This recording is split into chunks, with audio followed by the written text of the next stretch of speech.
Je m'appelle Karim, je suis auteur de jeux, éditeur de jeux, et avec Johan, on a créé un univers de jeux, la chasse aux gigamon et les éléments. Voilà, donc effectivement, c'est Johan Roussel, donc, auteur, éditeur de La Chasse aux Gigamon et Elemon. Donc quand on a créé notre premier jeu, donc Elemon, on a créé tout l'univers, la mécanique, etc. Et suite à cette création, on s'est dit, l'univers il est quand même super intéressant, on pourrait le développer, et donc on a voulu créer d'autres jeux dans le même univers. Donc on a fait La Chasse aux Gigamon qui s'adresse donc à un public plus jeune qu'Elemon, et après on a d'autres prototypes qui sont en train de tourner pour étoffer cet univers, et donc on s'est dit, quitte à créer une boîte d'édition, autant appeler ça Elemon Games. Dans Elemon, on joue le rôle d'alchimiste.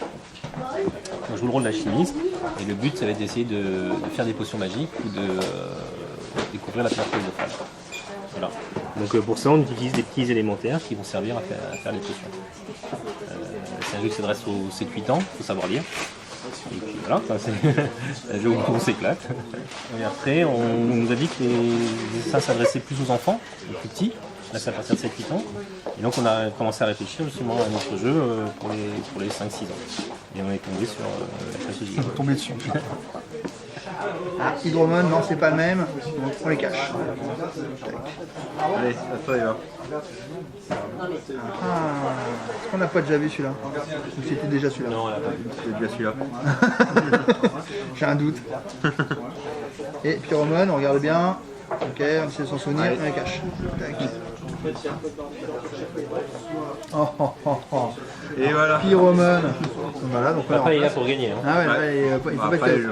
Alors Gigamon en fait c'est sur une base de memory. Donc dans Gigamon on va incarner le rôle d'un apprenti magicien donc à l'école dont l'objectif va être d'arriver à fabriquer ou à invoquer les Gigamon, donc les gros monstres. Pour invoquer un Gigamon, il va devoir donc rassembler 3 petits éléments, 3 petits monstres élémentaires, et les éléments donc, sont cachés derrière les tuiles. D'accord. Donc le principe, je vous ai dit, c'est comme un mémo. On va en retourner 2, toc toc, c'est pas les mêmes. J'essaie de m'en souvenir et je les cache. Le joueur suivant va jouer jusqu'à ce qu'il y en ait un qui trouve une paire. Je vais tricher un peu là. Voilà, hop, le gars malin qui retourne ces deux-là. Voilà.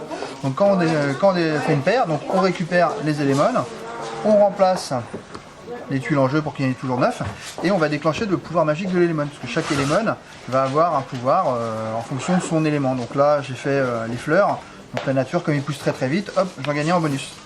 Voilà, donc il y a d'autres pouvoirs, l'électricité qui permet de rejouer, le feu qui détruit un élément qui a été gagné par un autre joueur, etc. Tout se repérer, ça y est. Donc on a 3 pareils, un Gigamon, et en plus tu déclenches donc le pouvoir d'Electromon, et lui il est rapide comme l'éclair, donc tu rejoues. Ouais, oh là là, c'est la fête le dimanche. Il revient à la course en fait. Et donc ça fait toujours des parties de 10-15 minutes, on peut jouer de 2 à 4 joueurs. Et on peut jouer dès 5 ans parce que c'est vrai que la mécanique du mémo elle est très simple.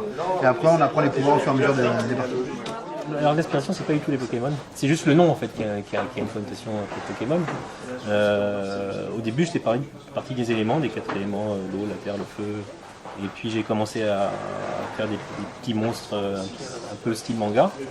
Et puis c'est en travaillant avec une amie qui s'appelle Marianne Bonter, qui est illustratrice, qui m'a dit oui mais on pourrait faire donc elle m'a montré des croquis. Et voilà, ça nous a inspiré, on a commencé à travailler. Et au début il y avait juste les petits éléments, puis après on a créé les Gigamon. Il y en aura d'autres de plus en plus, je pense. Et je pense que c'est pas mal réussi parce que c'est des dessins qui plaisent à tout le monde. Autant aux petits qu'aux grands.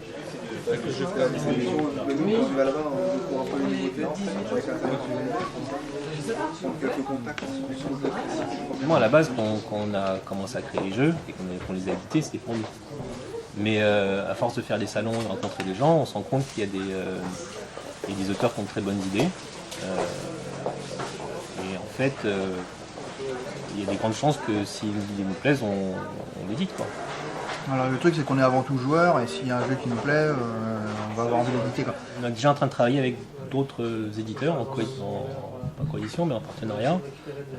Par exemple, l'éditeur de Shan, on va peut-être faire un jeu dans cet univers-là.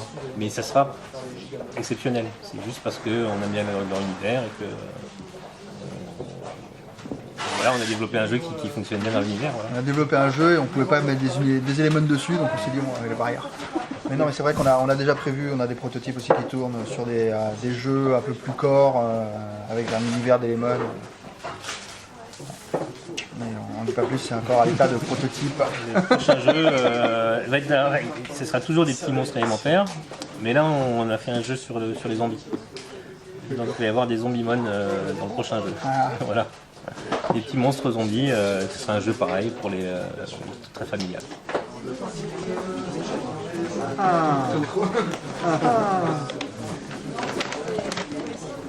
ils sont bleus mais c'est pas les mêmes. Ouais. Ouais. Donc tu gagnes les deux. Tac, tac. Donc déjà t'en as 3 pareils. Donc qu'est-ce qu'on fait quand on a 3 pareils? On les échange contre le géant. Tac. Donc lui tu l'échanges. Et en plus, son pouvoir, je te rappelle, c'est tu peux échanger un de tes éléments avec un autre joueur. À vous de jouer. Electromon, on l'a pas encore vu, et Floramon. C'est mal parti.